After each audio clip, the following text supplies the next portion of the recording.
인간의 모습으로 이 땅에 오신 하나님, 대림절을 맞아 우리를 위해 낮은 말구유로 내려오신 예수님을 기억합니다.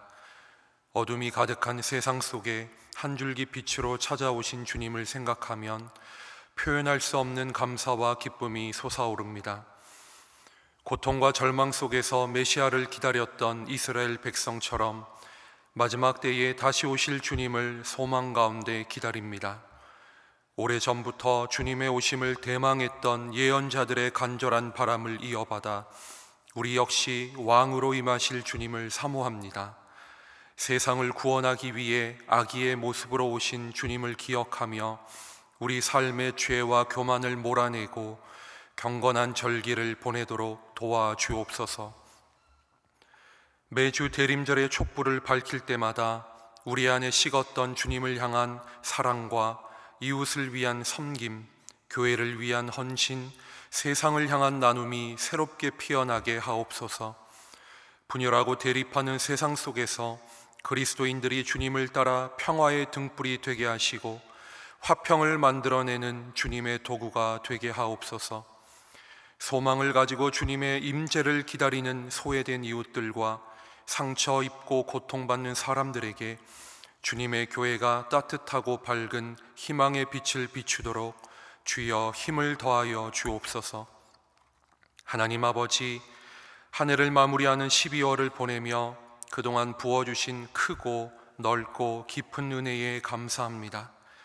매일 평범한 일상을 보내고 회사에 출근하고 가족과 함께 식사를 나누며 예배할 수 있는 이 모든 생활이 은혜의 열매임을 고백합니다. 한결같은 사랑과 신실하신 손길로 우리의 하루를 붙들어 주심에 감사하고 오늘도 필요한 것을 채우시는 섬세한 돌보심에 감격합니다. 추워지는 날씨만큼이나 갈수록 좁아지는 우리네 마음을 조금 더 열어 주님이 선사하신 이 삶을 소중하게 생각하는 마음을 허락하여 주옵소서. 그리하여 날마다의 일상이 하나님과 동행하는 행복한 여정이 되게 하여 주옵소서. 삶 속에 감사와 기쁨이 가득하지만 주님께 간구해야 할 기도들이 있습니다. 한 해가 다 지나가고 있지만 아직까지 세상은 전쟁의 소식으로 가득 차 있습니다. 이 땅에 평화를 주기 위해 오신 예수님의 탄생을 기다리는 지금 이 순간에도 대립과 갈등이 심해지는 현실이 참 안타깝고 슬픕니다.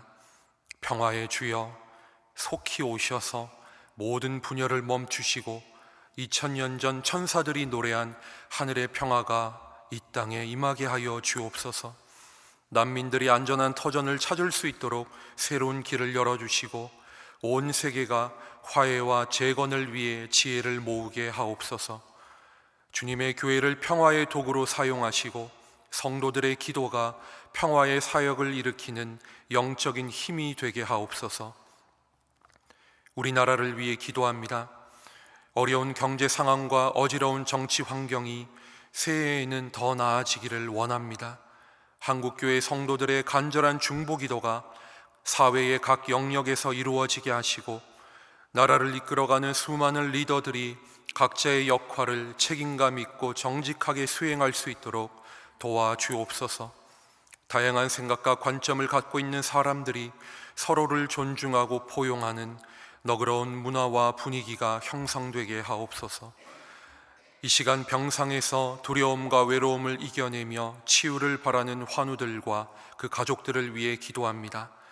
난치병이나 심각한 질병, 마음의 병으로 인해 고통받는 이웃들을 불쌍히 여겨주시고 하나님의 어루만지시는 손길로 그들의 병든 육신과 지친 마음을 덮어 주옵소서.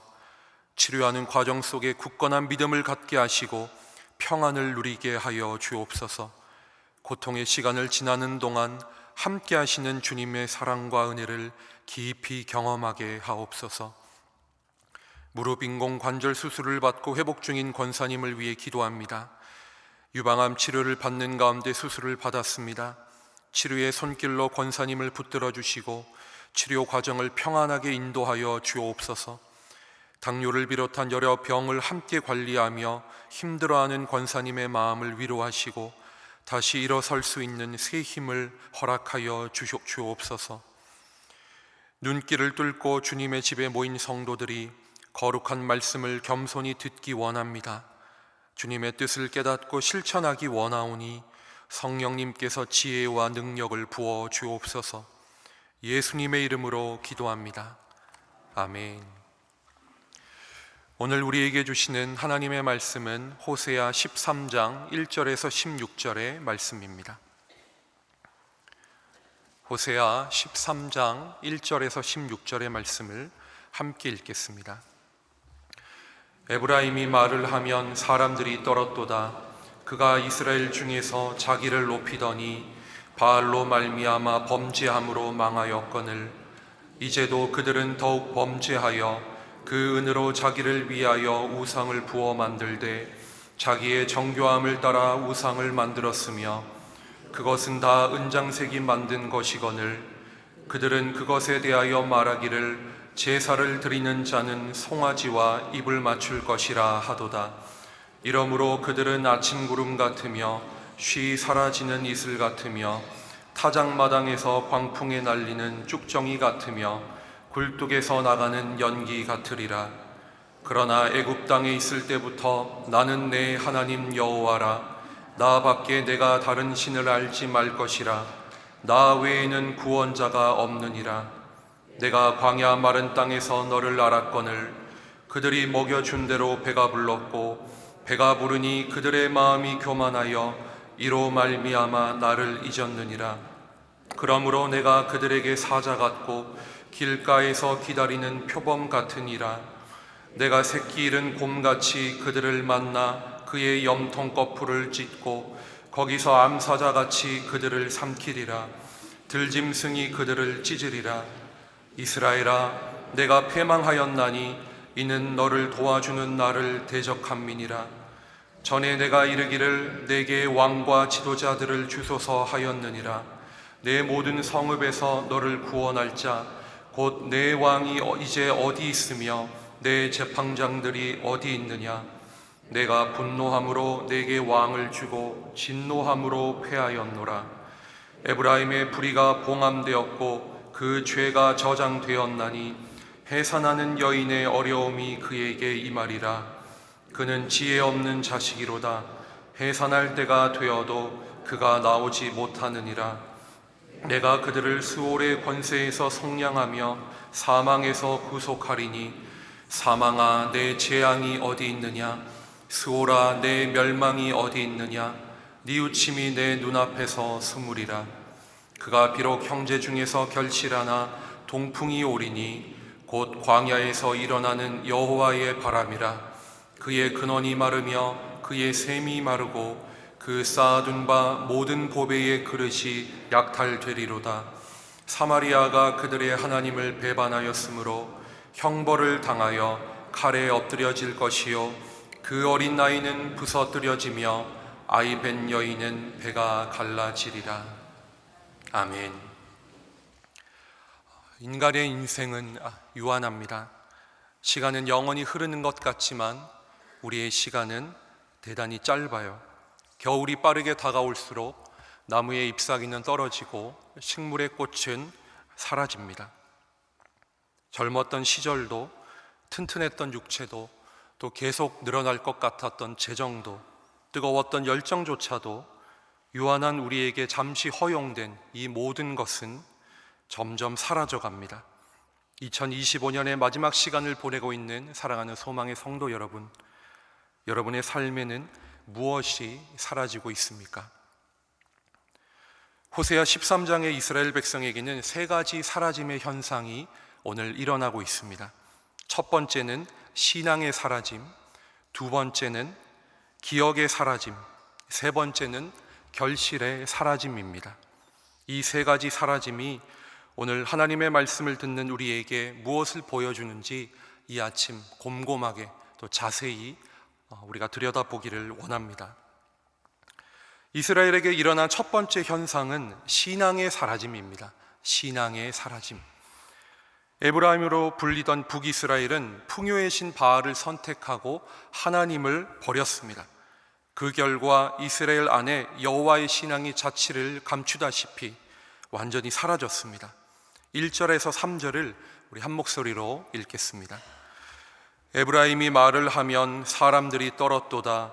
그가 이스라엘 중에서 자기를 높이더니 바알로 말미암아 범죄함으로 망하였거늘 이제도 그들은 더욱 범죄하여 그 은으로 자기를 위하여 우상을 부어 만들되 자기의 정교함을 따라 우상을 만들었으며 그것은 다 은장색이 만든 것이거늘 그들은 그것에 대하여 말하기를 제사를 드리는 자는 송아지와 입을 맞출 것이라 하도다.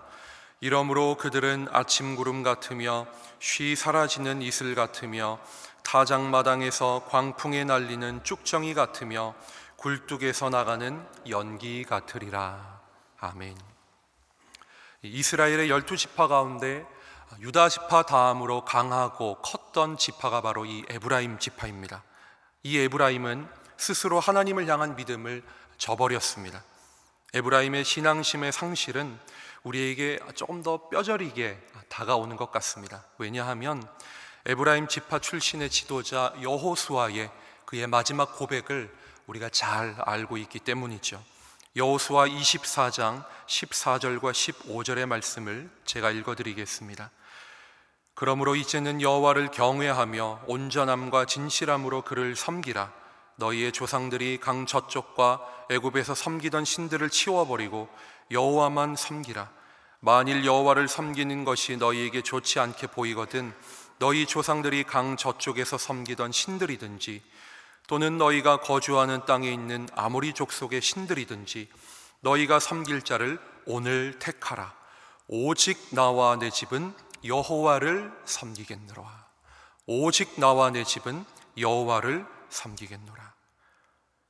여호수아는 이스라엘을 향해서 오직 여호와 하나님만 섬길 것을 강력하게 촉구했습니다. 여호수아의 이 준엄한 명령 앞에서 이스라엘 백성은 결코 여호와를 버리고 다른 신들을 섬기지 않겠다 약속했습니다. 하지만 그렇게 약속했던 이스라엘 백성은 결국 하나님을 버리고 가나안의 신 바알을 섬겼습니다. 에브라임 출신의 여호수아가 이스라엘에게 남겼던 이 유언은 어떻게 보면 에브라임에게는 더욱더 특별한 그런 영적인 유산이었겠죠. 그러나 그 명령은 지켜지지 않았고 그 믿음은 사라졌습니다. 이스라엘이 하나님을 대신하여 택한 바알은 아침 구름과 쉽게 사라지는 이슬, 또 바람에 흩날리는 쭉정이와 굴뚝의 연기같이 금세 사라질 가짜 신이었습니다. 그들은 사라져버릴 우상을 섬기기 위해 영원하신 하나님을 버리고 믿음에서, 마음에서 믿음을 지워버렸습니다. 그 선택은 참혹한 결과를 낳았지요. 바로 이스라엘이 하나님의 심판 앞에서 완전히 사라져버릴 위험에 놓이게 된 것입니다. 이 얼마나 안타까운 결말입니까? 사라질 우상의 신앙을 빼앗긴 이스라엘에게 일어난 두 번째 그 현상은 바로 기억의 사라짐입니다. 기억의 사라짐. 4절에서 6절의 말씀을 같이 읽겠습니다. 그러나 애굽 땅에 있을 때부터 나는 내 하나님 여호와라. 나밖에 내가 다른 신을 알지 말 것이라. 나 외에는 구원자가 없느니라. 내가 광야 마른 땅에서 너를 알았거늘 그들이 먹여준 대로 배가 불렀고 배가 부르니 그들의 마음이 교만하여 이로 말미암아 나를 잊었느니라. 하나님께서 이스라엘에게 그 애굽과 광야의 시기를 소환하세요. 이스라엘 백성이 애굽에서 몇 년을 노예살이 했습니까? 장장 400년의 긴 시간 동안 노예 생활을 할 때 하나님이 그들을 돌보시고 구원하셨습니다. 그들을 애굽에서 끄집어내신 거죠. 그렇게 이스라엘은 하나님의 백성으로서 하나님의 은혜 가운데 그들의 역사를 시작합니다. 이스라엘을 이끌어내신 하나님은 시내산에서 모세와 언약을 맺으셨습니다. 그 언약이 출애굽기 20장 2절과 3절에 기록되어 있습니다. 나는 너를 애굽 땅 종 되었던 집에서 인도하여 낸 내 하나님 여호와니라. 너는 나 외에는 다른 신들을 내게 두지 말라. 시내산 이 계약 때부터 이스라엘은 오직 하나님의 소유가 되었죠. 하나님이 붙드시고 하나님이 인도하시고 하나님이 책임지시는 하나님의 성민이 되었습니다. 그들은 메마른 광야에서 40년 동안 돌아다니며 훈련을 받을 때도 신실하신 하나님은 그들과 함께 하시며 그들을 인도하셨습니다. 오늘 본문 13장 5절에서는 이 하나님의 인도와 보호를 알았다라는 동사로 표현합니다. 여기서 알다라는 이 히브리어 원동사는 야다라는 뜻인데, 이것은 단순히 인지하는 그런 뜻이 아니라 택한 백성 이스라엘을 내가 책임진다, 보호한다, 내가 돌보고 인도한다, 그런 의미를 내포하고 있습니다. 그렇게 이스라엘을 알고 계신 하나님은 광야에서 만나와 메추라기로 먹이시고 또 불기둥과 구름기둥으로 그들을 인도하셨습니다. 이스라엘은 아무것도 소유하지 못한 이 광야에서는 여호와 하나님을 유일한 주인으로 섬겼습니다. 하지만 그들이 풍요의 땅, 이 가나안의 목초지에 정착하자 광야의 기억을 상실했습니다. 배가 부르고 마음이 교만해져서, 그런 말이 있죠. 배부르고 등 따시면 땀만 품는다, 이런 말이 있죠. 이스라엘 백성이 그랬습니다. 그들은 점차 하나님을 잊어버렸습니다. 6절의 말씀처럼 나를 잊어버렸느니라. 하나님이 어떤 분이셨는지, 그들을 어떻게 인도하셨는지에 대한 영적인 경험과 그 기억이 이스라엘의 머리와 몸과 마음에서 하얗게 사라져 버렸습니다. 또한 하나님을 대신하여 왕이 다스리게 되자 그들은 하나님의 도움 또한 잊어버리고 말았습니다. 이런 이스라엘의 상태를 다음과 같이 표현할 수 있겠죠. 광야의 고난은 하나님을 의지하게 만들었지만 가나안의 번영은 은혜의 기억을 사라지게 만들었습니다. 신앙과 기억이 사라진 이스라엘에게 발생한 마지막 현상은 바로 결실이 사라지는 비극입니다. 결실이 사라지는 비극입니다. 15절에서 16절의 말씀을 같이 읽어보겠습니다. 그가 비록 형제 중에서 결실하나 동풍이 오리니 곧 광야에서 일어나는 여호와의 바람이라. 그의 근원이 마르며 그의 샘이 마르고 그 쌓아둔 바 모든 보배의 그릇이 약탈되리로다. 사마리아가 그들의 하나님을 배반하였으므로 형벌을 당하여 칼에 엎드려질 것이요 그 어린아이는 부서뜨려지며 아이벤 여인은 배가 갈라지리라. 외적으로 에브라임, 이 북이스라엘은 여전히 강하고 재물이 많은 것 같이 보였습니다. 여로보암 2세 때 우리가 알듯이 국력이 아주 강했고 또 큰 번영을 누렸거든요. 하지만 여호와 신앙과 이 은혜의 기억이 사라지자 이스라엘에게 광야의 동풍이 불면 그들을 지탱했던 모든 것들이 또한 사라지고 말 것입니다. 결국 샘의 근원이 마르고 보물이 약탈될 거라는 이 호세아의 예언은 주전 733년 아수르의 첫 침공으로 시작이 되어서 주전 722년 사마리아 성의 함락으로 드디어 안타깝게도 현실이 되어버리고 맙니다. 열왕기하 17장 5절에서 6절입니다. 아수르 왕, 여기서 아수르의 왕은 살마네세를 뜻합니다. 아수르의 왕이 올라와 그 온 땅에 두루다니고 사마리아로 올라와 그곳을 3년간 에워쌌더라. 호세아 제9년에 아수르 왕이 사마리아를 점령하고 이스라엘 사람을 사로잡아 아수르로 끌어다가, 아수르의 침공 때 사람들의 죽임을 당하고 어린 아이들이 사라지는 참혹한 사건이 그들에게 예언대로 일어났습니다. 이스라엘이 오랫동안 축적했던 성공과 번영의 결실이 한순간에 사라지게 되었습니다. 이처럼 하나님을 떠나 이룬 그 모든 풍요의 결실은 시험과 위기 앞에서 아무런 소용이 없지요. 이 새벽 호세아 13장을 읽고 있는 우리의 마음이 그렇게 편치만은 않습니다. 우리가 계속해서 이 새벽마다 이스라엘의 죄와 하나님의 심판이 반복해서 나오기 때문입니다. 무한 루프 같습니다. 이스라엘이 죄를 짓고 하나님이 심판하고 또 이스라엘이 죄를 짓고 하나님이 심판하는, 누구도 끊어낼 수 없을 것 같은 이 안타까운 무한 반복의 시간을 우리 또한 들어가 살고 있는 것 같습니다.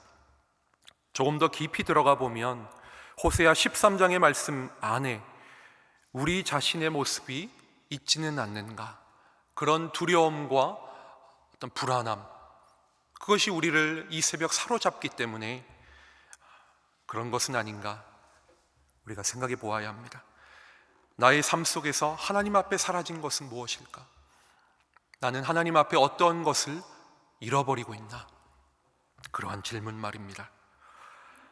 하나님에 대한 신앙을 잃어버린 사람들, 광야에서 돌보고 인도하신 은혜의 기억을 망각한 공동체, 그동안 일궈놓은 모든 결실의 상실, 이 사라짐의 메시지는 오늘 새벽 우리의 영혼을 다시 한번 일깨웁니다.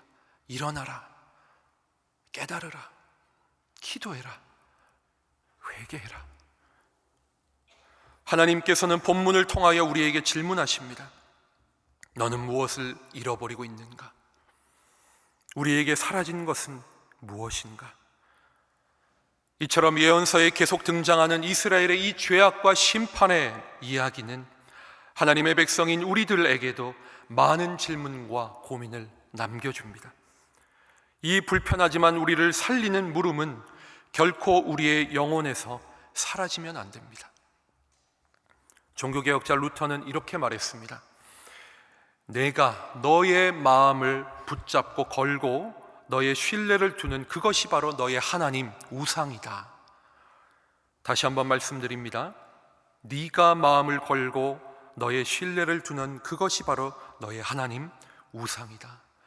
이 루터의 말처럼 사람들은 안개처럼 연기처럼 사라질 세상의 것들의 믿음을 빼앗기고 결국 자기 자신도 사라져버리는 어리석은 행동을 반복합니다. 지나온 광야의 생활을 기억하지 못하고 하늘의 만나와 불기둥과 구름기둥의 그 은혜를 영혼의 저장소에서 지워버릴 때 우리는 하나님으로부터 점점 더 멀어지게 됩니다. 결국에는 하나님 없이 지속되는 화려한 결실은 이내 소실될 수밖에 없음을 우리는 깨닫게 되죠. 그러나 예언서의 심판과 경고 안에 하나님은 항상 회복의 메시지를 담아두고 계십니다. 하나님은 결코 희망의 씨앗이 사라지도록 두지 않으십니다. 매일 새벽마다 예언서의 말씀을 통하여 하나님의 백성인 우리에게 지속적으로 말씀하고 있습니다. 회개하고 돌아오라고. 심판의 말씀 뒤에는 언제나 회개하고 돌이키는 자를 위한 하나님의 너른 품이 준비되어 있습니다. 헛된 우상도, 인간의 신앙도, 짧은 기억도, 과거의 영광도, 세상의 결실도 결국 사라집니다. 이것은 우리의 손에 남아있는 것이 아닙니다. 하지만 사라지지 않는 분이 계십니다. 바로 광야에서 우리를 아셨고 불기둥과 구름기둥으로 우리를 돌보셨고 우리와 늘 함께 하셨던 여호와 하나님이십니다. 세상의 모든 것들은 사라지지만 하나님은 영원히 존재하십니다. 헛된 우상과 추악한 욕망은 사라지지만 전능하신 하나님은 영존하십니다. 때론 우리가 하나님을 잃어버려도 우리의 기억에서 그분을 삭제하여도 하나님은 자기 백성을 끝까지 기억하십니다. 우리가 은혜의 기억을 지워버려도 우리를 향한 하나님의 사랑은 절대로 사라지지 않습니다. 예전에 에콰도르에 선교하며 순교했던 선교사 짐 엘리엇은 이런 말을 했습니다. 잃어버릴 수 없는 것을 얻기 위하여 지킬 수 없는 것을 버리는 자는 어리석은 자가 아니다. 다시 말하면 이런 뜻이죠. 영원하신 하나님을 품기 위해 결국 사라질 것을 포기하는 자가 지혜로운 자다. 사랑하는 소망의 성도 여러분, 곧 사라질 것들을 붙들지 말고 사라지지 않고 영원히 우리와 함께 하시는 하나님께 우리는 돌아가야 합니다.